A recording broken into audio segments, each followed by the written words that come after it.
물론 최종적으로 확정되는 모습까지 좀 지켜봐야겠습니다만.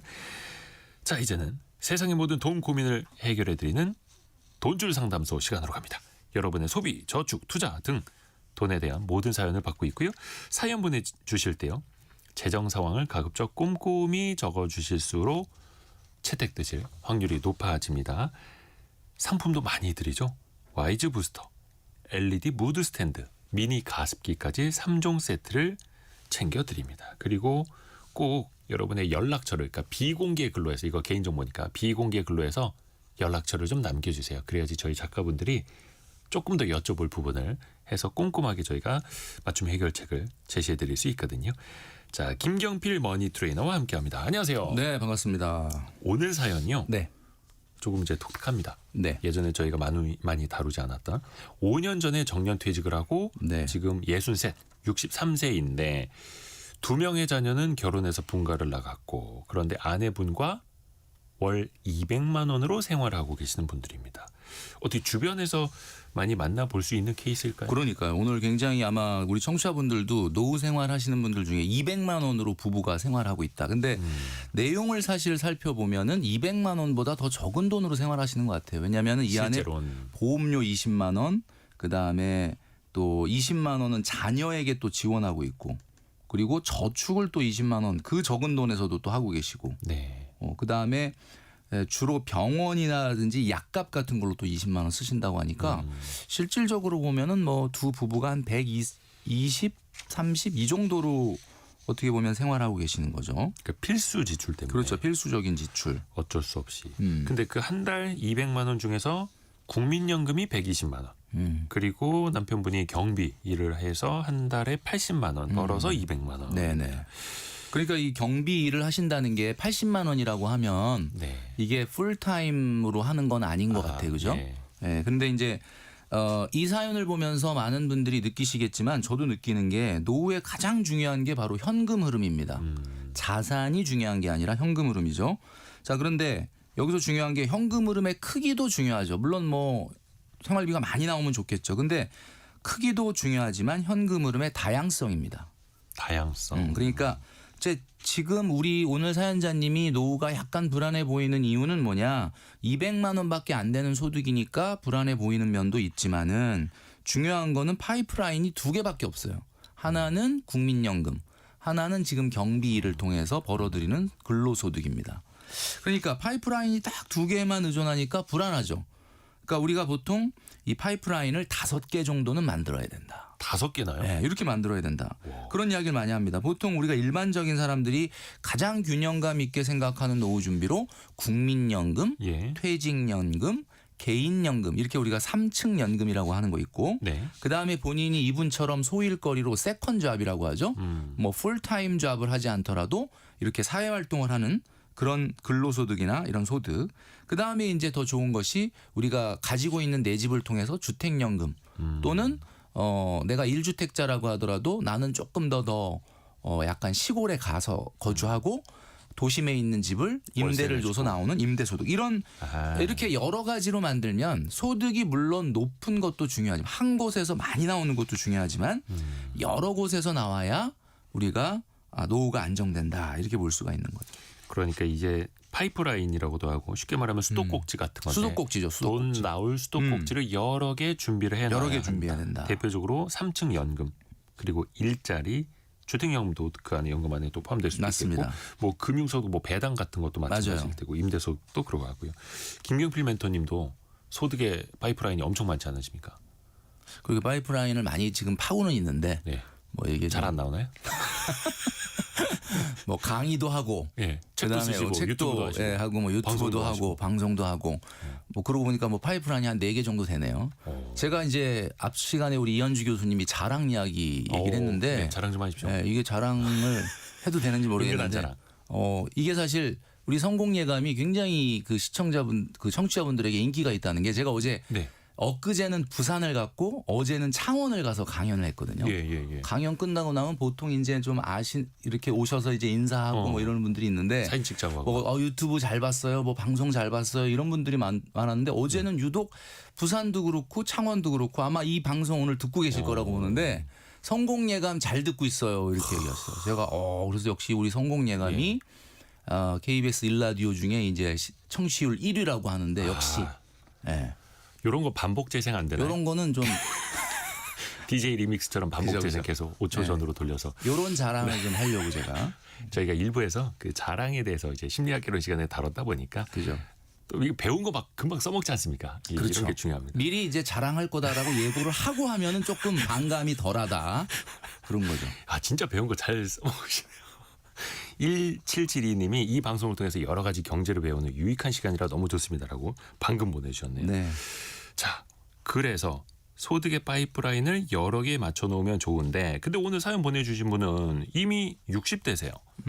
그리고 원래 오래 다니던 직장에서는 은퇴를 하셨고 지금 일을 남편분만 하고 계시거든요. 네네. 그러면 이제 아내분도 같이 일을 하는 게 좋을까? 근데 또 어쩔 수 없이 연세가 좀 있으실 거란 말이죠. 맞아요. 같은 60대일 가능성이 높은데 자, 이 부분을 말씀드리고 싶은 게 제가 파이프라인을 5개를 만들어라, 4개, 5개를 만들어라라고 하는 거는 네. 생활비를 더 벌어라, 현금 흐름을 더 늘려라라는 이야기가 아니에요. 그러니까 제가 말씀드리는 거는 현재 정부가 공공적 성격의 사회적 일자리를 늘리는 사업을 지금 하고 있습니다. 뭐 여러 부처에서 뭐 보건복지부도 마찬가지고 고용노동부도 마찬가지고 서울 같은 경우는 그 신중년의 커리어 설계를 돕는 다양한 프로그램을 진행을 하고 있는데 신중년. 예. 이 여기서 말하는 신중년이라는 게 여러분 몇 살을 얘기하냐면 60부터 65세까지를 신중년이라고 합니다.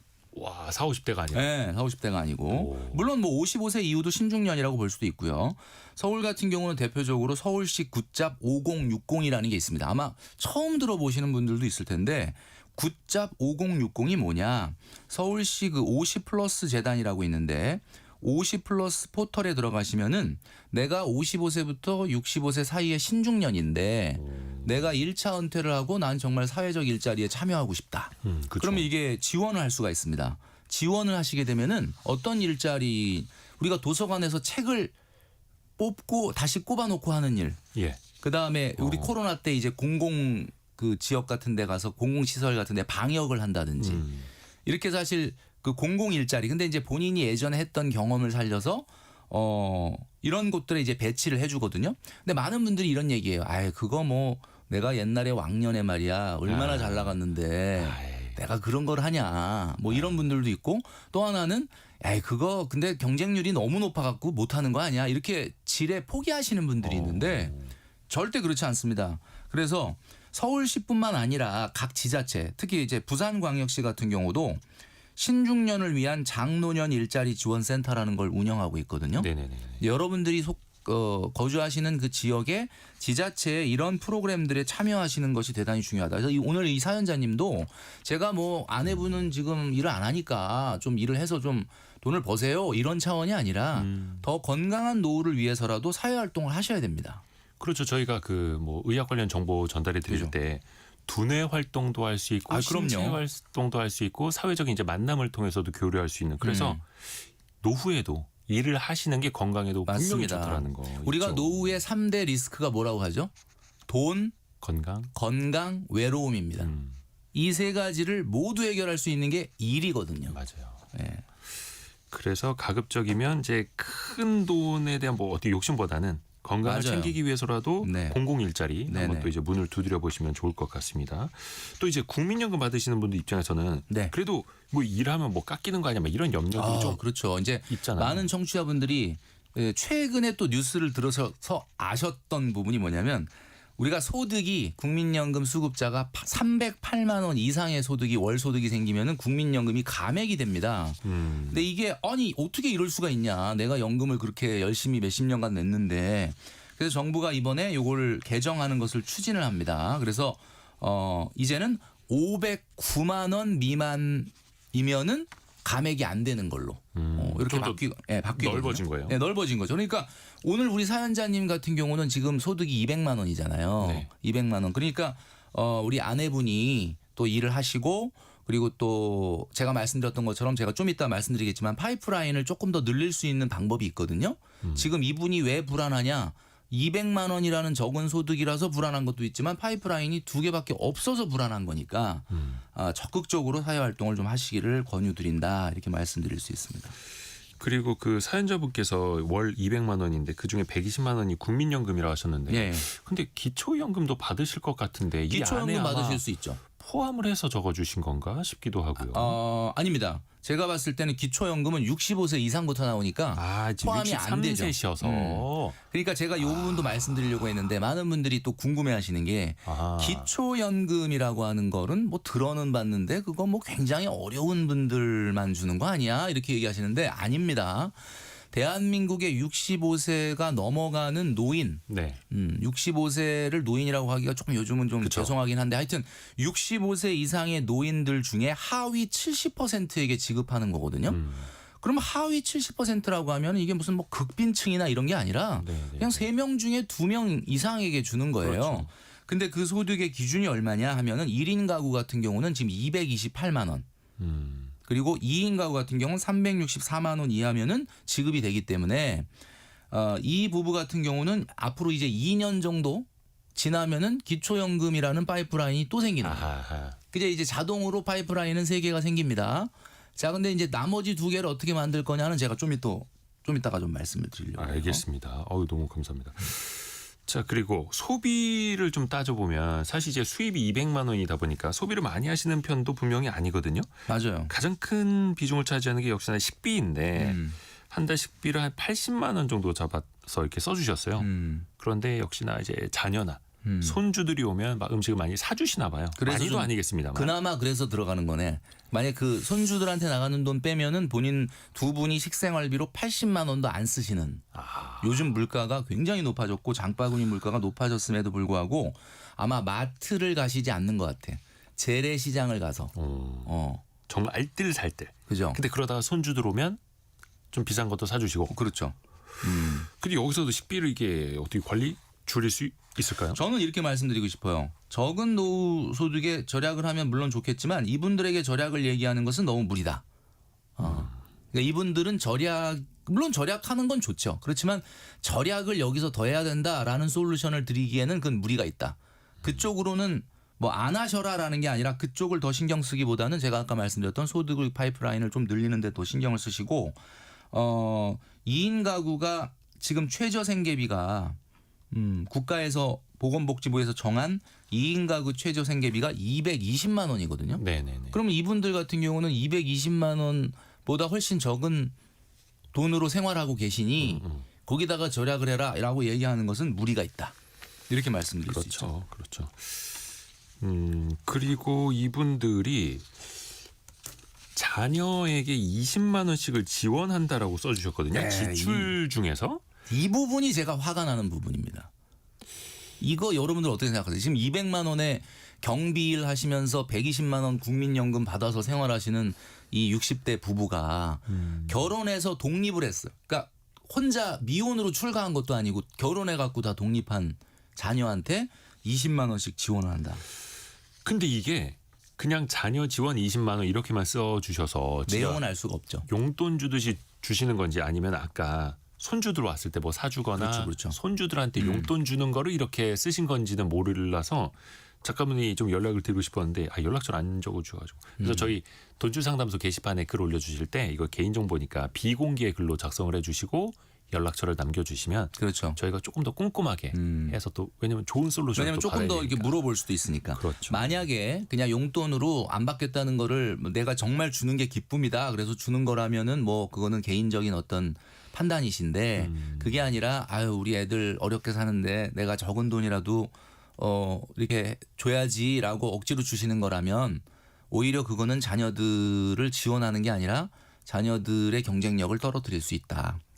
기초연금을 받아서 기초연금 같은 경우로 생활하시는 분들이 있는데 그 기초연금마저도 자녀에게 주시는 분들이 많다고 해요.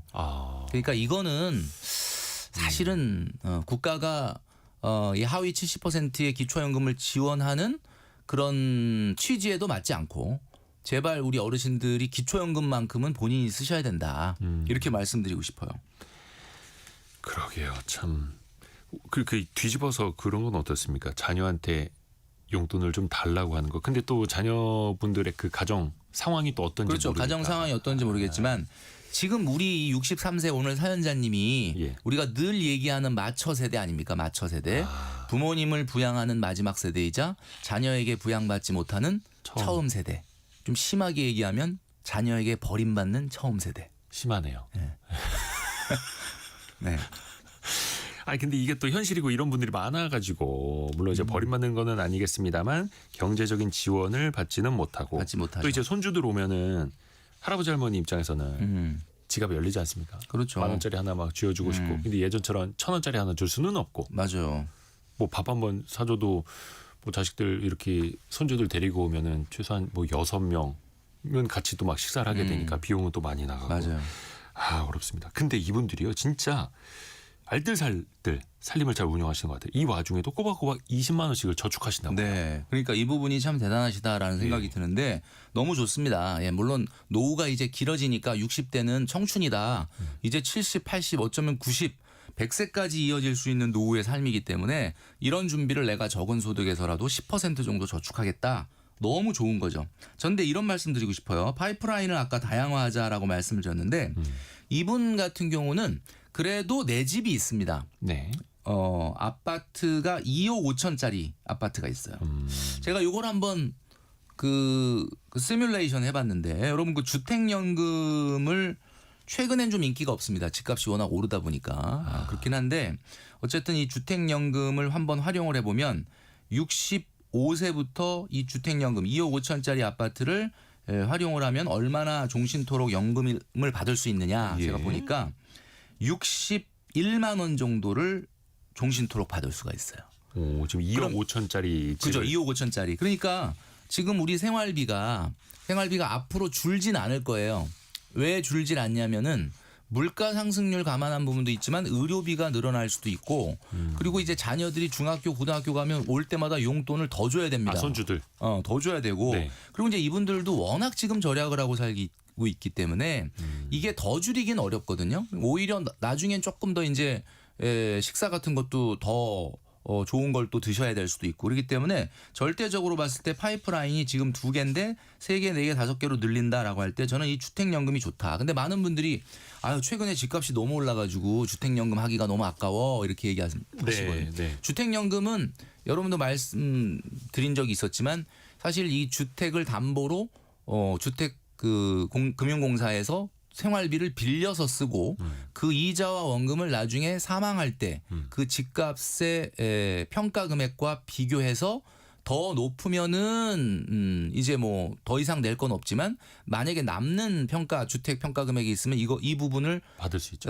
자녀에게 상속을 하거든요. 네. 그러니까 처음에 주택연금을 계약을 할 때는 막 집값이 너무 오르면은 지금 조건에서 좀 불리하게 계약이 되는 것 같지만 어쨌든 그 평가 금액은 나중에는 집이 오르면 그만큼 자녀에게 상속이 되기 때문에 너무 두려워하지 마시고 적극적으로 이 현금화해서 주택을 유동화해서 현금 흐름을 창출하시는 게 좋겠다 이런 말씀을 좀 드리고 싶습니다. 그렇죠. 그래서 그 2억 5천 정도 하는 시세 집이 있으시다고 하니까 이거를 유동화하는 방법. 맞아요. 그러면은 월 61만 원이요? 61만 원. 오, 지금 상당하네요. 200만 원 정도 소득에서 61만 원이라 그러면 30%에 해당되는 겁니다. 네. 그리고 이제 지금 하고 계시는 경비 일이라는 거는 아주 연속적이진 않잖아요. 그렇죠. 그러니까 그거에 대비해서 파이프라인 2개 중에 하나는 또 언젠가는 수도꼭지가 잠길 수도 있는 수도꼭지다. 이 부분을 생각해서 자꾸 파이프라인을 늘릴 생각을 하셔야 된다. 근데 이거 항상 주택연금 생각하시는 분들은 또 당장 당신들의 연금보다 그래도 이거 하나 내가 자녀들한테 그렇죠. 물려줘야 되지 않나 이 생각들을 하셔가지고 맞아요. 그러니까 우리가 안정된 노후에 3가지 조건이라는 게 있습니다. 이게 첫 번째 뭐냐면 지금 살고 있는 곳에서 살고 지금 쓰고 있는 돈을 그대로 쓰고 내 자산은 안 줄어들었으면 좋겠다. 그러니까 3가지가 안 변했으면 좋겠다는 거예요. 그러니까 첫 번째 거주지가 안 변했으면 좋겠다. 소비가 안 변했으면 좋겠다. 그리고 자산도 안 변했으면 좋겠다. 이제 그게 좀 전에 우리 말씀해 주신 것처럼 자녀에게 집 하나는 좀 물려주고 싶다. 이런 생각도 많이 하시죠. 그러니까 개인이 주택연금 하면은 왠지 제가 느낌이 내가 내 집에서 살고는 있지만 마치 그 주택의 그 벽돌 한 장씩 빼서 생활하는 느낌? 예, 곶감 하나씩 빼서 먹는 느낌, 약간 이런 느낌이 싫다고 하시는 분들이 굉장히 많은 거죠. 근데 어찌됐든 간에 노후에 소득이 없을 때 그 소득을 다양화할 수 있는 좋은 방법 중에 다양화. 하나라는 거. 자, 건강하게 경비를 계속 하신다는 전제 조건 하에서 주택연금을 하신다면 이제 파이프라인은 2개에서 3개로 늘어나게 되죠. 네, 좋습니다. 좋습니다. 0502님이 저희 장인 장모님 얘기랑 비슷하네요. 이렇게 보내셨고 아마 주변에서 정말 많이 볼 수 있는 그런 케이스이기도 합니다. 그리고 5183님 아까 그 노후 일자리 00일자리 이야기할 때 글 올려주셨는데요. 65세까지 민원부서에서 일했던 경력으로 시니어 클럽 도움으로 공공기관에서 3시간씩 일하고 있는데요. 새로운 일을 경험하게 되고 배우고 너무 행복합니다. 이렇게 보내주셨네요. 그렇죠. 그러니까 그렇게 막 또 풀타임으로 일하는 게 아니라 하루 3시간 일하신다는 거예요. 저 아시는 분도 도서관에서 사서 일을 하고 계시는데 3시간만 하고 오후에는 본인이 좋아하는 본인이. 수영을 하러 간다. 좋습니다. 이런 또 노후를 보내고 계십니다. 자, 그리고 이제 60대다 보니까 건강 관련 비용이 더 늘지 않을까 이런 걱정도 당연히 또 하시는데요. 네네. 건강 관련 비용으로 이미 한 달에 15만 원 정도를 쓰고 있고요. 검진이나 뭐 약값 등 지금 월간 보험료를 20만 원 내고 있는 게 있더라고요. 기존의 보험만으로 괜찮을까? 이 부분도 또 걱정이기도 합니다. 네, 아무래도 의료비죠. 의료비에 대한 부분. 그러니까 뭐 우리가 일부에도 그런 얘기가 나왔었지만은 내가 만약에 사망을 해서 자녀들에게 경제적 충격을 줄까봐 가입하는 종신보험이 아닌 사망보험이 아닌 내가 의료비 그러니까 뭐 아프거나 입원을 하거나 이럴 때 생길 수 있는 의료비가 부담스러워서 지금 걱정을 하시는 거잖아요. 그렇다 그러면은 냉정하게 보면 실손만 있으면 됩니다. 근데 지금 1950년대생들 그러니까 1950년대 초반생들 그러니까 70대시죠. 그런 분들 같은 경우는 실손을 가입한 분들이 있기는 있는데 이 실손 보험 그러니까 그 전에 1940년대생들은 실손 가입이 아예 뭐 그런 기회가 없었고요. 1950년대 초중반까지는 그래도 실손을 가입한 분들이 꽤 있는데 만나보면 실손 보험료가 이게 한 달에 그냥 소멸형으로 없어지는 실손 보험인데 다 10만 원이 넘습니다. 그러니까 우리가 이제 젊은 분들은 실손보험 단독으로 가입을 하면 뭐 10,000원, 2만 원으로 가입을 하는데 네. 이 70대이거나 60대 중반만 넘어가도 보험료가 10만 원이 넘어가니까 많은 분들이 이게 매년 또 갱신이 되면서 보험료가 또 올라가잖아요. 그러니까 두 가지 부류가 있으시더라고 제가 보니까 나이는 거의 60대, 70대 가까웠는데 나 병원 잘 안 가 이런 분들은 이걸 너무 아까워하시는 거예요. 실손을 한 달에 10몇만 원씩 나가니까. 아깝게 느껴질 수 있죠. 그죠. 근데 또 어떤 분들은 실손을 그때 어찌어찌 가입을 해서 보험료가 10몇만 원은 나가지만 네. 워낙 병원을 많이 가니까 나는 이거 가입하길 잘했다. 이렇게 생각하는 분들 이렇게 호불호가 갈리게 되거든요. 자, 그러면 이 경우는 어떻게 하는 게 좋겠냐. 이분이 실손이 있다면 실손을 일단 유지하시는 게 좋을 것 같고 네. 여기서 이제 보험료 20만 원 내신다는 게 어떤 보험인지는 구체적으로 나와 있지는 않지만 네. 실손이 제일 중요합니다. 왜냐하면 뭐 내가 암에 걸리거나 또는 어떤 질병에 걸렸을 때 나오는 정액형 보험은 경제 활동을 할 때는 도움이 되지만 경제 활동을 지금 뭐 경제 활동을 하고 계시긴 하지만 이렇게 소득이 뭐 엄청나게 이렇게 많은 시기가 아닐 때는 오히려 실손보험이 더 우선순위로 앞서 있어야 돼요. 왜냐하면 의료비가 한꺼번에 많이 안 나가더라도 자주 여러 번 반복적으로 나갈 수가 있기 때문에 그래서 일단은 이 방송을 들으시는 청취자분들도 고민하시는 분들이 많이 있을 거예요. 나도 실손보험료 너무 비싸갖고 지금 이거 해약해야 돼 말아야 돼를 고민하는 그런 분들이 있는데 이게 내가 병원을 많이 가지 않는데 지금 당장 보험료가 많이 나가서 아깝다고 생각하시면 안 되는 게 어느 순간에 의료비가 폭발적으로 증가합니다. 예상치 못한 시점에. 그러니까 의료비는 대한민국 사람들이 1인당 평생 7천만 원, 8천만 원 쓴다는 통계가 있었는데 그 7천만 원, 8천만 원이 50년, 60년, 70년에 나눠 쓰는 게 아니라 거의 8, 90%가 70, 80대 때 쓰는 거예요. 근데 그걸 감안하신다면은 실손보험만큼은 어찌됐건 지금 가입을 하셨다면은 유지를 하시는 게 좋겠다 이렇게 말씀드리고 싶습니다. 홍명숙님도 저도 소멸성 실손이 월 13만 2천 원 나가는데 5년 후에 갱신되면 또 얼마나 오를지 겁납니다. 겁이 나죠. 1세대, 2세대 실손 갖고 계신 겁이 분들은 나죠. 이게 또 껑충껑충 뛰니까요. 근데 또 본인의 노후, 나이 들어가는 것도 또 같이 생각을 하셔야 되는 거예요. 어쩔 수 없어요. 그리고 또 아까 그 파이프라인 중에서 3층 연금 말씀해 주셨는데 네. 오늘 사연 보내주신 분은 말 그대로 국민연금 1층 연금밖에 없습니다. 맞아요. 근데 직장 생활을 하셨거든요. 그러면 그 퇴직연금은 어디 갔느냐? 아마도 일시금으로 수령을 하신 것 같아요. 약간의 위로금도 받으셨다고는 합니다만 이분들의 그 은행 예금이 지금 2천만 원이 전부입니다라고 보내주신 거 보면 은행 예금에 2천만 원 있고 주식에 또 500만 원 있으시대요. 그래서 네. 집 말고도 2억 5천 아파트 말고도 지금 2,500 정도의 현금성 현금성 자산이 자산이 있는 거죠. 근데 그 오랜 생활 직장 생활 한 것 치고는 퇴직연금이 많이 남아 있다라고 하기도 좀 뭐해요. 그렇죠. 그럼 평소에 이 퇴직금을 관리를 좀 잘 해야 하는 건데. 네, 이분 같은 경우는 퇴직금을 일단 일시금으로 찾아서 써버리신 셈이니까 해당될 수는 없는데 많은 분들이 이제 퇴직연금 고민하시는 분들이 많거든요. 최근에 이제 퇴직연금의 디폴트 옵션이라 그래서 본인이 어떻게 보면 미리 포트폴리오를 정해가지고 운용을 관여를 할 수 있게 돼 있지 않습니까?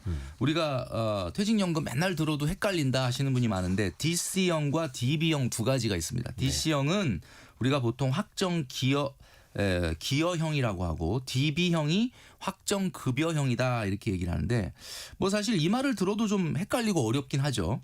확정 급여형은 말 그대로 급여라는 말이 들어있으니까 회사에서 지급하는 퇴직금은 퇴직금 그러니까 내가 어떤 소득으로 얼마 정도 근무했다 그러면 나중에 받아야 될 퇴직금이 절대로 변하지 않고 확정돼 버리는 한마디로 변동하지 않는 퇴직금을 받는 게 DB형이다. 확정급여형이다라고 볼 수 있고 확정기여형은 회사가 지급하는 퇴직금으로 예를 들면 위험자산, 주식이나 채권이나 뭐 이런 데 운용을 해서 퇴직금이 변하는 형태입니다. 네. 최근 가치 자산 시장이 굉장히 폭등을 하고 이럴 때는 당연히 DC형이 선호가 될 수밖에 없죠. 그렇다면은 나는 어떻게 하는 게 좋겠느냐? 내가 근무한 기간이 많고 지금 이제 얼마 안 남았다 퇴직이. 네. 그렇다면 굳이 위험을 감수하면서 DC형으로 전환하는 것보다는 DB형으로 받으시는 게 낫지 않을까라는 생각이 들고요. 앞으로 내 재직 기간이 좀 길고 내가 아직 퇴직까지는 상당히 기간이 남아 있다라고 한다면은 아무래도 DC형으로 그 대신 이제 뭐 요건 좀 신경을 좀 쓰시긴 해야 됩니다. 그렇죠. 투자니까요. 투자니까 그렇게 하는 게 좋지 않을까. 리스크를 감당할 수 있는 기간, 시간을 감안해서 선택하시는 게 좋겠다라는 거죠. 그래서 좀 DB형이 안정적이긴 합니다만 수익률이 너무 낮고 DC형은 좀 리스크를 떠안는 좀 투자 방식으로 많이 들어갈 수 있습니다만 말 그대로 리스크가 높으니 그걸 감당할 수 있는 이것도 어차피 퇴직연금은 계속해서 부어나가는 거니까 그렇죠. 시간이 길다면 DC형.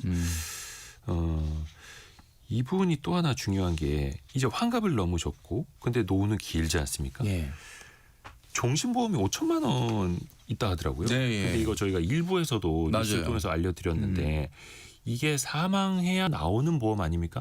근데 이분들 입장에서 당장 연금도 부족한 상황에서 이걸 또 연금으로 돌릴까 고민 중이시라 하더라고요. 자, 파이프라인이 이제 지금 몇 개가 됐냐면 3개가 됐죠. 네. 주택연금까지 만약 이분이 결정을 하신다면 하신다면 자, 그다음에 아까 2,500만 원 정도 있다라고 하는 그 예금의 2,000에 그다음에 주식 500만 주식의 원? 500. 저는 이렇게 말씀드리고 싶어요. 이분이 지금 충분히 현금 흐름에 그 우리가 수도꼭지를 딱 틀었을 때 나오는 물의 양이 아주 콸콸콸콸 그냥 정말 그 수압이 좋게 많이 나오는 상황은 아니란 말이에요. 네. 그러다 보면은 사실 이 2,500만 원 정도는 제가 봤을 땐 지금과 같은 투자의 시대에서는 2,500은 지금 2,000만 원이 안전자산인 예금에 들어있고 500만 원이 주식에 들어있다면은 4대 1 정도잖아요. 네. 요거를 조금 바꿔볼 필요도 있겠다. 그러니까 앞으로 2,500만 원을 가지고 여기서 이 2,500만 원으로 배당주를 사서 배당을 받는다 그러면 아직까지는 그렇게 뭐 굉장히 대단한 파이프라인이 될 수는 없으니까 앞으로 이제 경비를 하시는 언제까지 하실 수 있을지 모르겠지만 그 기간 동안은 그 2,500만 원에 대해서는 조금 더 한번 공격적으로 좀 키워보는 것도 나쁘지 않지 않겠느냐. 그래서 4대 1 정도 안전자산 4와 위험자산 1 정도의 지금 포트폴리오를 반대로 뭐 예금은 한 500, 1,000만 하시고 네. 한 1,500 같은 경우는 뭐 배당주를 좀 한다든지 그다음에 이제 최근에 이제 뭐 나스닥이나 S&P 500은 너무 좀 고점에 있다라는 평가가 있으니까 그런 부분을 뭐 바로 들어간다는 건 좀 그렇겠지만은 뭐 혹시 이제 앞으로 뭐 약간의 조정이 온다라고 하면은 그런 기회를 봐서 투자를 하신다든지 해서 2,500도 지금 아직까지는 파이프라인으로 쓰기는 어렵지만 조금 더 운용을 해서 나중에 뭐 배당주로 파이프라인을 만든다든지 하는 어떻게 보면 네 번째의 파이프라인으로 좀 키워가시는 게 좋겠다 이런 생각이 들고 그리고 이 또 하나 마지막 다섯 번째 파이프라인이 바로 이 사망보험입니다. 지금 좀 전에 말씀하셨던 종신보험 5천만 원. 이분한테 의미가 있을까요? 이분이 뭐 언젠가 유고 상황이 됐을 때 가족에게 5천만 원의 사망보험금을 주는 겁니다. 근데 5천만 원의 사망보험금은 시간이 지나면 지날수록 계속해서 가치가 떨어지죠. 인플레이션 때문에. 네, 그러니까 1부 때도 이제 잠깐 소개를 해드렸는데 이제 몇 개 보험사들을 시범적으로 운영을 한다고 하는 종신보험의 보험금 유동화 제도. 요것이 이제 구체적으로 이제 방안이 나오면 한번 생각해 보는 게 좋겠다. 자, 그런데 이제 이게 뭐냐? 5천만 원의 사망보험금을 100%는 아니지만 유동화한다. 그러니까 현금으로 미리 받겠다라고 하는 건데 미리 받으면 사망보험금은 못 받는 겁니다. 그리고 이 5천만 원이라고 하는 사망보험금의 일부를 해지환급금 범위 내에서 아마 연금으로 지급하는 형태가 될 것 같거든요. 참 요것이 이분한테는 또 굉장히 작은 파이프라인일 수는 있지만 그래도 또 하나의 파이프라인을 만들 수 있다. 저는 이렇게 말씀드리고 싶어요. 그렇게 하면은 이제 주택연금에 이어서 종신보험 연금 전환을 통해서 파이프라인을 4개까지 만들 수 있다. 그리고 2,500만 원은 조금 더 예금과 투자로 운영을 하셔가지고 나중에 뭔가 여기서도 현금 흐름을 창출하는 정도의 자산까지 키우신다 그러면 5개가 되겠죠. 예금 2천만 원, 주식 500만 원 갖고 계시는데 주택담보대출 예전에 받았던 거 지금 아파트는 시세 2억 5천만 원짜리 집이 있으신데 1,000만 원 남아 있다고 하시네요. 빚이 1,000만 원 남아 있어요. 근데 이게 정확히 그 이자율이 얼마인지는 안 써주셨습니다만 주담대라고 하면 뭐 지금 한 4%대 초중반 되겠죠. 근데 예금이 2천만 원이고 예금에는 사실은 이자가 거의 안 붙을 거란 말이에요. 한 2% 채 안 붙으니까. 근데 그 1,000만 원 이 빚을 정리하는 게 좋을까 이렇게 또 물어보시는데 이거 뭐 예금 있는 걸로 우선은 2천만 원을 갚는 게 약간의 그 이자율 차이에서 보면 유리하지 않을까 이런 생각도 좀 들지 않을까. 그런 부분도 있고 근데 이제 제가 아까 말씀드렸던 것처럼 2,500만 원이라고 하는 돈을 내가 언제든지 움직일 수 있다라고 하면 이건 제가 좀 전에 말씀드렸던 것처럼 뭔가 어딘가 내가 굉장히 빠르게 좀 투자할 만한 투자처가 생겼을 때 좀 순발력 있게 움직일 수가 있으니까 사실 1,000만 원 정도의 대출이자와 예금이자의 차이라고 한다면은 뭐 1, 2% 수준밖에 안 될 거고 그것을 금액으로 얘기하자 그러면은 굉장히 작은 수준이기 때문에 계산기상으로 보면은 당연히 지금 뭐 예금 2천만 원 넣으시는 것보다 1,000만 원 그냥 남아 있는 주담대 대출 갚으세요. 그 집에서 뭐 그 집을 팔 것도 아니고 좀 계속 사실 거라면 그게 맞긴 하죠. 그러나 막 급하게 막 무조건 이 방송을 들으시고 무조건 갚으래 그런다고 뭐 갚으실 필요까지는 없지 않을까라는 생각이 듭니다. 그러니까 어쨌든 원론적으로는 당연히 아니니까. 맞는 이야기다라고 말씀드리고 싶어요. 그리고 또 그 예금 언제든지 현금화할 수 있는 자산이 마치 조금 이제 버퍼처럼 있어야 맞아요. 또 마음이 또 안심이 되기도 어느 하니까요. 정도는 또 움직일 수 있는 현금 자산이 있어야 또 마음이 놓이니까. 그리고 일단은 시세 2억 5천만 원짜리 집이 있다라는 건 나중에 만약에 긴급한 상황이 생기면 담보대출로 긴급 뭐 생계자금이라든지 이런 대출을 또 받을 수 있는 그래도 담보 자산을 갖고 있다라는 거는 그래도 또 마음의 안정은 있으실 맞습니다. 겁니다. 그것도 보이지 않는 그런 또 자산이기도 하니까요. 주식 계좌 500만 원 정도가 있는데 아무래도 이제 63세시고 은퇴 이후다 보니까 겁이 나서 거래는 안 하신답니다. 그러면 그냥 예탁금으로만 들어가 있는 것 같은데. 그래요. 근데 이런 경우에는 뭐 사실 주식시장을 한번 또 주식을 사다 보면 또 굉장히 또 시간과 에너지가 사실 쓰이는 건 사실인데 이제 이분한테는 막 굳이 지금 막 본격적으로 이 돈을 가지고 주식에서 매매를 하셔라라고 권하기보다는 뭐 확률적으로 높진 않지만 혹시 이제 굉장히 고공행진을 하고 있는 주식시장이 언젠가는 또 한 번 조정이 또 올 수도 있는 주식시장은 알 수가 없는 거기 때문에 그런 상황에서 조금 더 저가에 들어갈 수 있는 기회를 보셔라. 근데 뭐 이렇게 말씀을 드려도 대부분 또 그렇게 시장이 흔들리는 상황이 오면은 막상 못 사요. 막상 또 더 떨어질 것 같아 갖고 무서워서 못 사시는 경우가 많긴 하죠. 그게 아주 평범한 인간의 심리니까요. 맞아요. 근데 이게 모르겠습니다. 아까 2639님이 조금만 주식 투자하는 방법도 있습니다. 저는 20년째 하고 있는데 용돈벌이는 할 수 있습니다라고 보내주셨거든요. 근데 또 이게 이분의 지식과 경험의 정도를 알아야 하는 거라. 근데 그냥 무서워서 겁나서 거래 안 합니다라고 하신 거 보면은 좀 호흡이 길거나 오래 기다릴 수 있는 돈의 자산 그거는 또 아니지 않습니까? 그래서 뭔가 좀 섣불리 하시는 거는 저는 추천드리질 않고요. 왜 그 신영증권의 김학균 센터장님이 이번 주에 그 별책부로 네. 나오신데 그 말씀하시더라고요. 나의 돈을 평범한 사람의 돈을 부자의 돈으로 만들어야 하는데 부자들은 여유가 있다 보니까 시간도 그렇고 금전적인 다양성도 있고 그래서 나의 자산도 마치 부자의 돈처럼 맞아요. 여유 있게 투자하는 방식을 조금 배웠으면 좋겠다는 근데 말씀하시더라고요. 우리 사연자님도 사실 잘 들여다보면 2,500만 원이라는 게 막 굉장히 갑자기 막 어디다 써야 될 돈은 사실은 아니에요. 아니고, 그렇기 예. 때문에 이분 같은 경우는 경험과 지식이라고 하는 것이 사실 주식시장을 계속 들여다보는 분이 아니라고 한다면 굳이 만약에 투자를 한다면은 적립식으로 3년 정도 해야지라고 하는 본인과의 약속. 적립식으로 3년은 무조건 해야지라고 한다면은 어느 정도의 위험은 피할 수 있습니다. 적립식으로 3년을 한다. 그러니까 중간에 시장에서 어떤 조정이 오더라도 무서워하고 나오는 게 아니라 맞아 난 적립식으로 하고 있지. 그리고 난 어쨌든 어떤 경우라도 3년을 하기로 마음 먹었지라고 한다면은 시장에서 발생하는 급격한 위험도 어느 정도는 해지할 수 있으니까. 이게 사실 예전에는 60대에게 적립식 투자를 이야기하면 무슨 노후에 그러냐라고 하는데 이제 기대 수명이 80세 넘어가다 보니까 그러니까요. 최소한 그 20년 가까이는 맞아요. 시간이 더 있으신 거라 예전이랑 또 확실히 많이 시대가 많이 달라졌습니다. 바뀌었습니다. 이제는 우리가 1차 퇴직을 하고 나면 전 국민이 다 하나의 직업을 갖게 되는데 그 하나의 직업은 바로 개인 투자자다. 오늘도 좋은 말씀 많이 해주셔서 감사합니다. 네. 5083님이 오전에 방송했던 그 사망보험금 유동화 그 종신보험을 이제 연금으로 받는 거 문자가 왔네요. 역시 알찬 방송 최고입니다. 근데 그 문자가 금융사에서 보낸 게 맞는지 잘 확인하셔야 됩니다. 그래서 혹시나 뭐 앱을 설치하셔라 이런 거 있으면 절대 설치하시면 안 되고요. URL 그 먼저 터치하지 마시고 전화번호도 그 문자가 온 곳으로 전화할 게 아니라 인터넷에서 검색해서 금융사로 전화하셔서 문의하시는 게 더 안전합니다. 김경필 머니 트레이너와 함께했습니다. 고맙습니다. 네, 감사합니다. 라디오 정보센터 다녀옵니다.